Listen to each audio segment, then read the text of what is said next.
Justin Bieber just addressed the criticism he's been receiving for including a Dr. Martin Luther King Jr. interlude on his Justice album. Let's get into it. When Justin Bieber announced his 6th studio album last month, he made it clear that he wanted to serve a part in delivering justice and discuss what justice looks like amid the ongoing conversations about systemic racism. Justin took to Twitter and wrote, "I know that I cannot simply solve injustice by making music, but I do know that if we all do our part by using our gifts to serve this planet and each other, that we are that much closer to being united." He continued on saying, "This is me doing a small part, my part. I want to continue the conversation of what justice looks like so we can continue to heal." And then when his now #1 album was released, some fans called him out for mixing his music with snippets of speeches made by Martin Luther King Jr. One of the tracks is even called MLK Interlude and is 1 minute and 44 seconds of Martin Luther King Jr. delivering a powerful speech. Martin Luther King Jr.'s daughter Bernice King took to Twitter and thanked Justin for his support and appreciated the way he honored her late father. But not everyone agreed that it was productive. Some called Justin using Martin Luther King's speeches on his album tone deaf. The Martin Luther King interlude also leads into the song Die For You, which fans called out for being awkwardly placed. And now Justin is addressing the criticism and controversy over including Martin Luther King's voice on his album. On Tuesday night, Justin made his Clubhouse debut and had a conversation with Crystal Terrell, one of the co-founders of Bieber Nation, which is a room on Clubhouse completely dedicated to Justin.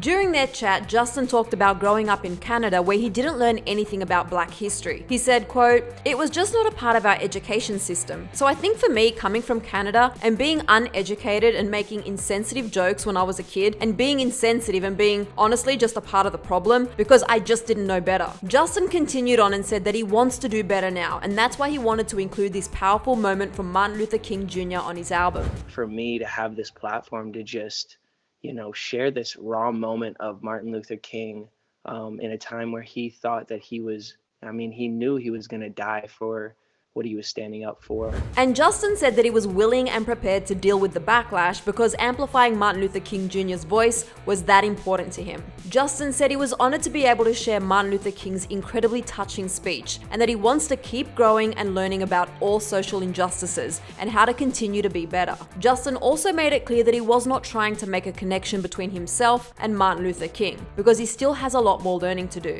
Later on in the chat, Justin's longtime security guard Lauren Walters shared his thoughts, and he said as a Black man he found it very admirable that Justin used his massive platform and his album to talk about these issues. After this conversation, there are some people who appreciate Justin including Martin Luther King Jr. on his album, and others who still think it was in poor taste. For many, they are just glad Justin has now made clear what his intentions were and that he addressed it. But for now, if you want more on Justin Bieber, click right over here for another clever video. Then be sure to let me know your thoughts on Justin's response to the criticism in the comments section below.